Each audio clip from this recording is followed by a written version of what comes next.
Hello friends, welcome to English பேச ஆசையா. இன்னைக்கு நம்ம இந்த வீடியோவில் என்ன பார்க்க போறோம் அப்படின்னா negative sentence, simple present tense, negative sentence அதை பத்தி தான் பார்க்க போறோம். ஓகே, ஸோ நம்ம சேனல் நிறைய பேர் சப்ஸ்கிரைப் பண்ணிருக்கீங்க, கமெண்ட்ஸ் போட்டிருக்கீங்க, லைக் கொடுத்துருக்கீங்க. Thank you very much. அதே மாதிரி நம்ம சேனலை ஃபர்ஸ்ட் டைம் பாக்குறீங்கன்னா மறக்காம சப்ஸ்கிரைப் பண்ணுங்க, பக்கத்துல இருக்க பெல் ஐக்கானை கிளிக் பண்ணிக்கோங்க. அப்பதான் நம்ம அந்த சேனல்ல போஸ்ட் பண்ற வீடியோஸ் நோட்டிபிகேஷன்ஸ் உங்களுக்கு ரெகுலரா வரும். உங்க ஃப்ரெண்ட்ஸ்க்கும் மறக்காம ஷேர் பண்ணுங்க. ஓகே ஃப்ரெண்ட்ஸ், வீடியோக்குள்ள போகலாம். ஓகே ஃப்ரெண்ட்ஸ், ஸோ ஃபர்ஸ்ட் நம்ம நெகட்டிவ் சென்டென்ஸ் அப்படின்னா என்னன்னு பார்க்கலாம். ஓகே, ஸோ பாசிட்டிவா நீங்க ஒன்று சொல்றீங்க. ஓகேவா, பாசிட்டிவா என்ன சொல்றீங்கன்னா நான் விளையாடுகிறேன் அப்படிங்கறத சொல்றோம். நான் விளையாடுகிறேன்ங்கிறது பாசிட்டிவ் சென்டென்ஸ். போன வீடியோல நம்ம பார்த்துருக்கோம். பார்க்காதவங்க ஸோ மறக்காம லாஸ்ட் வீடியோ பாருங்க, அப்போ உங்களுக்கு யூஸ்ஃபுல்லா இருக்கும். ஓகே, நான் விளையாடுகிறேன்ங்கிறது பாசிட்டிவ். நெகட்டிவ்ல எப்படி சொல்லுவீங்க? நான் விளையாடவில்லை சொல்லுமா. அதுக்கு தான் நம்ம இப்போ சென்டென்ஸ் மேக் பண்ண போறோம். அதுக்கு முன்னாடி புதுசா நம்ம இந்த மாதிரி நெகட்டிவ் சென்டென்ஸ்க்கும் கேள்வி கேட்கறதுக்கும் நம்ம ஆக்சிலரி வெர்ப்னு ஒரு கண்டென்ட் ஆல்ரெடி நம்ம ப்ரீவியஸா உள்ள வீடியோஸ்ல பார்த்துருக்கோம் இல்லையா? ஆக்சிலரி வெர்ப், ஏன்னா அது கண்டிப்பா முக்கியம். நெகட்டிவ் சென்டென்ஸ் கண்டிப்பா முக்கியம். ஐ, வி, யூ, தே வெர்போட நம்ம என்ன செய்வோம்? எதுவுமே சேர்க்க மாட்டோம். எஸ், இஎஸ், ஐஎஸ் எதுவுமே சேர்க்க மாட்டோம் இல்லையா? அதனால இதுக்கு ஆக்சிலரி வெர்ப் என்னன்னா டு அப்படிங்கிறது ஆக்சிலரி வெர்ப். ஜஸ்ட் ஞாபகம் வச்சுக்கோங்க, அது எப்படி யூஸ் பண்ணணும் உங்களுக்கு சொல்லித்தரேன். அதே மாதிரி ஹி, ஷி, இட் நேம்ஸ் வந்ததுன்னா அதுக்கு டஸ் அப்படிங்கிறது ஆக்சிலரி வெர்ப். ஒரு எக்ஸாம்பிள் சொல்றேன். ஃபர்ஸ்ட் ஒரு வெர்பை பிரிக்கிறது எப்படி அப்படிங்கிறத உங்களுக்கு நான் ஃபர்ஸ்ட் சொல்லிடுறேன். அதுக்கு முன்னாடி ஒரு எக்ஸாம்பிள் எழுதிட்டு உங்களுக்கு சொல்லித்தரேன். ஃபர்ஸ்ட் எக்ஸாம்பிள்,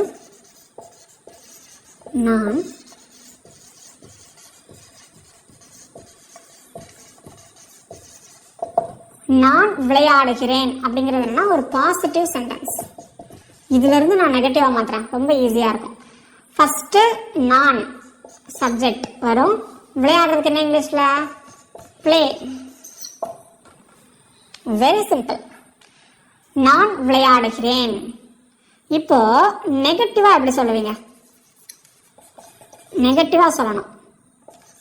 நான் விளையாடவில்லை. நான் விளையாடவில்லை. ஏய், நீ விளையாடுறியா அப்படின்னு கேட்குறாங்க. இல்லப்பா நான் விளையாடல அப்படின்னு நம்ம சொல்றோம். இதுக்கு என்ன பண்ணணும்னா வெர்ப் இருக்கு இல்லையா, இந்த வெர்பை பிரிக்கணும். ஏன்னா இதுக்கு நடுவில் எதுவுமே இல்லை. ஃபியூச்சர் டென்ஸ் நம்ம பார்க்கும்போது வில்லு இருந்துச்சு, அதனால அந்த வில்லுக்கு பக்கத்தில் ஒரு நாட் போட்டு எழுதிட்டோம். ஆனா இங்க எதுவுமே இல்லை.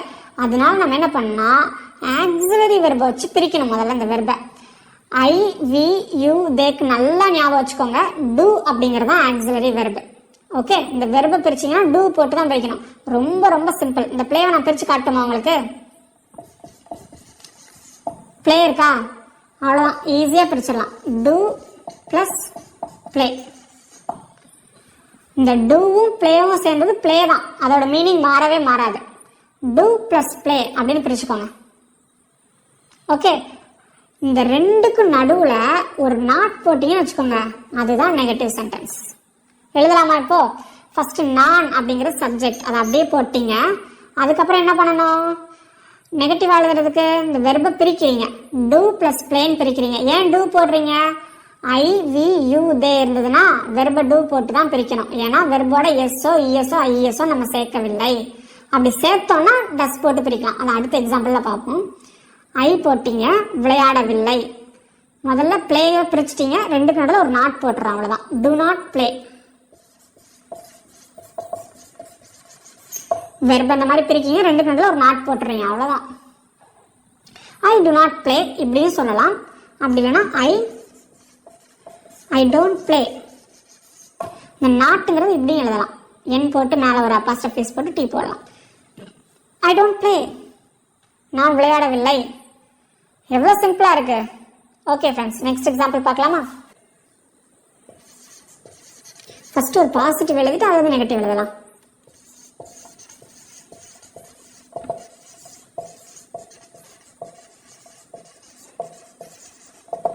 அவன் வேலைக்கு போகிறான் அப்படிங்கிறது ஒரு பாசிட்டிவ் சென்டென்ஸ். இதை ஆல்ரெடி பார்த்துருக்கோம்.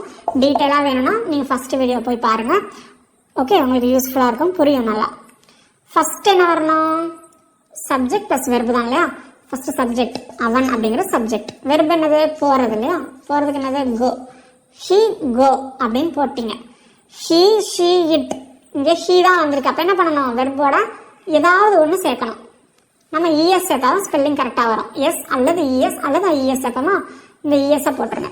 ஹி கோஸ், அவன் போகிறான். எங்கே போகிறான்? அவன் வேலைக்கு. இக்குன்னு முடிஞ்சா என்னது? இது ரொம்ப இம்பார்ட்டன்ட். ஏற்கனவே உங்களுக்கு சொல்லியிருக்கேன்.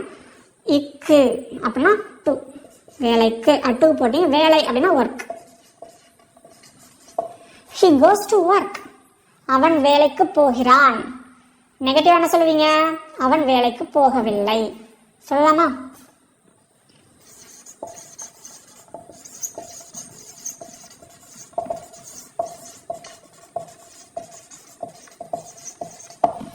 ஓகே ஃப்ரெண்ட்ஸ், நெகட்டிவா சொல்றதுக்கு என்ன பண்ணணும்? ஆக்ஸிலரி வெர்ப் யூஸ் பண்ணணும். வெர்பை பிரிக்கணும். பிரிச்சிடலாமா? ரொம்ப சிம்பிள். இங்க என்ன வெர்ப் இருக்கு? கோஸ் அப்படின்னு இருக்கு. Okay, he she it names, இதுல எது வந்தாலும் என்ன ஆக்ஸிலரி வெர்ப் யூஸ் பண்ணுவோம்? டஸ் யூஸ் பண்ணுவோம். நீங்க ஈஸியா ஞாபகம் வச்சுக்கலாம். பாருங்க, கோஸ் அப்படின்னு இருக்கு, அப்ப டஸ். இதுக்கு ஆக்ஸிலரி வெர்ப் டஸ். இஎஸ்ல முடியுதா? டஸ் அப்படின்னு ஈஸியா ஞாபகம் வச்சுக்கலாம். he she it வந்தாலோ நேம்ஸ் வந்தாலோ அதுக்கு டஸ் தான் யூஸ் பண்ணணும். பிரிக்கலாமா? இது எப்படி பிரிக்கணும்னா, டஸ் பிளஸ் கோ. இந்த இஎஸ்க்கு பதிலாக டஸ்ஸை போட்டீங்க. டஸ் பிளஸ் கோ மட்டும்தான், கோஸ் போடக்கூடாது. ஏன்? அந்த இஎஸ் தான் முன்னாடி டஸ்ன்னு பிரிச்சிட்டோம். டஸ் பிளஸ் கோ ரெண்டும் சேர்த்து எழுதுக. ரெண்டையும் சேர்த்து சொல்லுங்க. டஸ். டஸ் பிளஸ் கோ கோஸ். கோஸ் எப்படி பிரிக்கிறோம்? டஸ் பிளஸ் கோ ரெண்டும் சேர்ந்தது கோஸ். ஓகே ஃப்ரெண்ட்ஸ், அவ்வளோதான். இப்போ நெகட்டிவா சொல்றதுக்கு என்ன பண்ணுவோம்? ரெண்டுக்கும் நடுவில் ஒரு நாட் போடுவோம். அவ்வளோதான். இந்த ரெண்டுக்கும் நாட் போட்டீங்கன்னா அதுதான் ஃப்ரெண்ட்ஸ் நெகட்டிவ். எழுதலாமா? ஃபர்ஸ்ட் அவன், ஹி சப்ஜெக்ட் அப்படியே போட்டுறீங்க. அடுத்து வெர்பு தான் வரணும். நெகட்டிவா சொல்றதுக்கு என்ன பண்ணுவோம்? வெர்பை பிரிப்போம். இங்க ஆக்ஸிலரி டஸ் யூஸ் பண்ணி பிரிச்சிருக்கோம். ரெண்டுக்கு நடுவில் ஒரு நாட் போட போறோம். அவ்வளவுதான். டஸ் நாட் கோ. கோஸ்னா அவன் போகிறான், போகவில்லை அப்படின்னு சொல்றதுக்கு இந்த கோஸை வந்து டஸ் பிளஸ் கோன்னு பிரிக்கிறோம். பிரிச்சுட்டு நடுவில் ஒரு நாட் போட்டுறோம். அவ்வளவுதான். Does not go. He does not go வேலைக்கு to work. He does not go to work. அவன் வேலைக்கு போகவில்லை. இதை இப்படியும் சொல்லலாம். He doesn't go to work. இது எப்படி வாசிக்கணும்னா doesn't. இது புரியல, இது வாசிக்க முடியல அப்படின்னா கூட நீங்க இதை யூஸ் பண்ணிக்கலாம். He does not go to work அப்படின்னாலும் he doesn't go to workனாலும் ஒண்ணுதான். இந்த நாட்டுக்கு பதிலாக இதை ஜஸ்ட் சேர்த்து எழுதி மேலே அப்பாஸ்ட்ரோஃபி போட்டு டீ போட்டிருக்கோம். ரெண்டுக்கும் ஒரே மீனிங் தான். டஸ் நாட்னாலும் டஸ்ன்ட்னாலும் ஒரே மீனிங் தான். மீனிங் மாறாது. ஓகேவா? இப்போ இதனால என்ன பண்றீங்க அப்படின்னா, ஜஸ்ட் இதோட ஸ்ட்ரக்சர் ஜென்ரலான நெகட்டிவ் சென்டென்ஸோட ஸ்ட்ரக்சர் எப்படி இருக்குன்னா, இந்த சப்ஜெக்ட்டுக்கும் வெர்புக்கும் இடையில ஐ வி யூ தே இருந்ததுன்னா டோன்ட் யூஸ் பண்ண வேண்டியிருக்கும். do not யூஸ் பண்ண வேண்டியது இருக்கும். Okay, he she it names இதுதான் சப்ஜெக்டா இருந்தா இந்த ரெண்டு நாள்ல என்ன யூஸ் பண்றீங்க? does not யூஸ் பண்றீங்க. ஜஸ்ட் ஞாபகம் வச்சுக்கோங்க. இதெல்லாம் தேவையில்லை. நமக்கு தேவை வெர்பை பிரிக்கணும். ஓகே, ஐ வி யூ தேவா இருந்தா டூ போட்டு பிரிக்கணும். he she it இருந்தா டஸ் போட்டு பிரிக்கணும். அவ்வளவுதான் ஃப்ரெண்ட்ஸ். எவ்வளவு சிம்பிளா இருக்கு. இன்னும் ஒரே ஒரு எக்ஸாம்பிள் பார்த்துடலாமா? 3வது எக்ஸாம்பிள். ராஜா சாப்பிடுகிறான். முதல்ல இதுக்கு எழுதிடும்.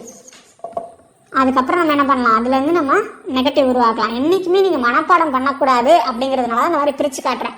அல்லது நம்ம பாட்டுக்கு என்ன செய்வேன்? சப்ஜெக்ட் அடுத்து டோன்ட் வரணும், அடுத்து வெர்பு வரணும்னு சொல்லிட்டு போயிடலாம். ஆனா உங்களுக்கு புரியாது எப்படி வருது, அந்த டூ எப்படி வருது, டஸ் எப்படி வருது, ரெண்டுக்குள்ள எப்படி நாட் போடுறோம். இதெல்லாம் நீங்க தெரிஞ்சாதான் உங்களுக்கு இங்கிலீஷ் ஈஸியா இருக்கும். ஓகேவா? ஓகே, ராஜா சாப்பிடுகிறான். ஃபர்ஸ்ட் என்ன இருக்கு? சப்ஜெக்ட் ராஜா, நேம்ஸ் இந்த கேட்டகரியில வருது. அப்ப இதுதான், இந்த கேட்டகரி தான் நீங்க யூஸ் பண்ணணும். ராஜா அதை அப்படியே போடுங்க. ஓகே, சாப்பிடுகிறான். சாப்பிடுறதுக்கு என்ன இங்கிலீஷ்ல? ஈட். சோ இந்த கேட்டகரியில வர்றதுனால வெர்போட என்ன சேர்க்கணும்? எஸ். ஈட்ஸ். இதுல எஸ் சேர்த்தா மட்டும் போதும், ஸ்பெல்லிங் கரெக்டா வந்துடும். ராஜா ஈட்ஸ். ராஜா சாப்பிடுகிறான். அவ்வளவுதான். இது வந்து பாசிட்டிவ் சென்டென்ஸ். நெகட்டிவா மாத்தலாமா? நெகட்டிவ் சென்டென்ஸ் எப்படி வரும்? நீங்களே இப்ப சொல்லி பார்த்திருப்பீங்க. ராஜா சாப்பிடவில்லை. அப்படின்னு சொல்லணும். வெர்பை பிரிக்கலாமா? ஈட்ஸ் அப்படிங்கிறத பிரிக்கலாமா? தனியாக எழுதி பிரிச்சு பார்ப்போம், ஒன்றும் அவசரமே இல்லை. ஈட்ஸ் அப்படின்னு இருக்கு. இதுக்கு என்ன யூஸ் பண்ணி பிரிப்பீங்க? ஆக்சிலரி வெர்பு டஸ் யூஸ் பண்ணணும். ஹீ ஷீட் வந்தா நேம்ஸ் வந்தாலும் நேம் தான் வந்திருக்கு ராஜா, அப்ப என்ன வரும்? டஸ் யூஸ் பண்ணி பிரிக்கணும். பிரிச்சிடலாமா? இங்க டஸ் போட்டீங்க, டஸ் யூஸ் பண்ணி பிரிக்கணும். ஈட்ஸ் இந்த எஸ்ஸுக்கு பதிலாக அந்த டஸ்ஸை போட்டாச்சு, மிச்சம் என்ன இருக்கும் பிரிக்கிறப்போ? ஈட் தான் இருக்கும். டஸ் பிளஸ் ஈட் இந்த ரெண்டும் சேர்ந்து தான் ஈட்ஸ். அவ்வளோதான். இந்த ரெண்டு நாள் என்ன போடுவீங்க? ஒரு நாட் போட்டா அதான் என்னது? Negative sentence. எழுதலாமா? ஃபர்ஸ்ட் சப்ஜெக்ட் ராஜான்னு எழுதிடுறீங்க, வெர்பை பிரிச்சு எழுதிட்டோம், நாட்டும் போட்டோம். டஸ் நாட் ஈட், அவ்வளோதான், முடிஞ்சு. இப்போ இந்த ஸ்ட்ரக்சர் வந்துருச்சா? ஃபர்ஸ்ட் சப்ஜெக்ட் ராஜாங்கிறது வந்துருச்சு, அடுத்து டஸ் நாட் போட்டோம், அதுக்கடுத்து வெர்பும் போட்டோம். சப்ஜெக்ட்டுக்கும் வெர்புக்கும் இடையில டஸ் நாட் வரணும், அதுவும் போட்டோம், வெர்பும் போட்டோம். எப்படி இந்த டஸ் நாட் வருதுன்னு தெரியுதா? இப்போ இந்த வெர்பை பிரிக்கிறீங்க, ரெண்டுக்கு நடுவில் டஸ்ஸுக்கும் ஈட்டுக்கும் நடுவில் நாட் போட்டுறீங்க, அவ்வளோதான். ராஜா டஸ் நாட் ஈட். இது இன்னொரு விதமாக எப்படி சொல்லலாம்? ராஜா டசன்ட் ஈட். எவ்வளோ சிம்பிளா இருக்கு பாருங்க. ஒரு வெர்ப்ல எஸ் சேர்ந்துருந்தா டஸ் போட்டு பிரிப்பீங்க. இதே மாதிரி வெர்ப் வந்து ஈட்டுன்னு மட்டும் இருக்குன்னு வச்சுக்கோங்க, எது போட்டு பிரிப்பீங்க? டூ போட்டு பிரிக்கணும். அது எதுக்கு பிரிக்க வேண்டியது இருக்கும்? ஃபர்ஸ்ட் ஃபார்முக்கு பிரிக்க வேண்டியிருக்கும். ஐ, வி, யூ, தே இந்த 4 கேட்டகரியில ஏதாவது ஒரு சப்ஜெக்ட் வந்திருந்ததுன்னா அப்படி பிரிப்போம். அவ்வளோதான் ஃப்ரெண்ட்ஸ், ரொம்ப சிம்பிளா இருக்கா? அவ்வளோதான், நீங்க பேசி ப்ராக்டிஸ் பண்ணுங்க. Okay friends, simple present negative sentence எவ்வளோ ஈஸியா இருக்கு. அவ்வளோதான். இதுக்கு தான் வந்து என்ன சொல்றது, புரிஞ்சு படிச்சிட்டோம்னு வச்சுக்கோங்களேன், இங்கிலீஷ் வந்து ரொம்ப ரொம்ப ஈஸி. ஆனா மனப்பாடம் மட்டும் பண்ணணும்னு நினைக்கவே நினைக்காதீங்க. எப்படி புரிஞ்சு படிச்சா நமக்கு இது புரியும், ஃபர்ஸ்ட் மைண்ட்ல போய் அப்படி ரெஜிஸ்டர் ஆயிடணும், மகப் பண்ணவே கூடாது. ஓகேவா? இது எவ்வளவு சிம்பிளா இருக்கு. பிரிச்சிருவீங்களா? இன்னும் ஈட்ஸ் இருந்தா டஸ் பிளஸ் ஈட்டுன்னு பிரிக்க போறீங்க, வெறும் ஈட்டுன்னு இருந்தா டூ பிளஸ் ஈட்டுன்னு பிரிக்க போறீங்க. எதுக்கெல்லாம் டூ வரும், எதுக்கெல்லாம் டஸ் வரும்னு உங்களுக்கே தெரியும். கிளியரா பார்த்துட்டோம், அவ்வளவுதான். இவ்வளவுதான் friends, simple present negative. Okay, so இதுக்கப்புறம் நீங்க பேசுறப்போ இதை யூஸ் பண்ணி ஃப்ரெண்ட்ஸ் கிட்ட பேசி பாருங்க. நான் சாப்பிடல, ஐ டோன்ட் ஈட்னு சொல்லுங்க. அவன் சாப்பிடல, அவன் அப்படின்னு சப்ஜெக்ட் வந்தா ஹி டஸ் நாட் ஈட்னு சொல்லுங்க. நான் படிக்கல அப்படின்னா ஐ டு நாட் ஸ்டடின்னு சொல்லுங்க. ஓகேவா? ஓகே, கண்டிப்பா ப்ராக்டிஸ் பண்ணுங்க, ரொம்ப சிம்பிளா இருக்கும். நம்ம சேனலை நீங்க ஃபர்ஸ்ட் டைம் பாக்குறதா இருந்தா மறக்காம நம்ம சேனலை சப்ஸ்கிரைப் பண்ணிக்கோங்க, பக்கத்துல இருக்க பெல் ஐக்கானையும் கிளிக் பண்ணிக்கோங்க. அப்பதான் வந்து நம்ம இந்த சேனல்ல போஸ்ட் பண்ற வீடியோஸ் நோட்டிபிகேஷன்ஸ் உங்களுக்கு ரெகுலரா வரும். மறக்காம என்ன பண்ணுங்க, ஃப்ரெண்ட்ஸுக்கு ஷேர் பண்ணுங்க, அவங்களுக்கும் ரொம்ப யூஸ்ஃபுல்லா இருக்கும். Thank you friends.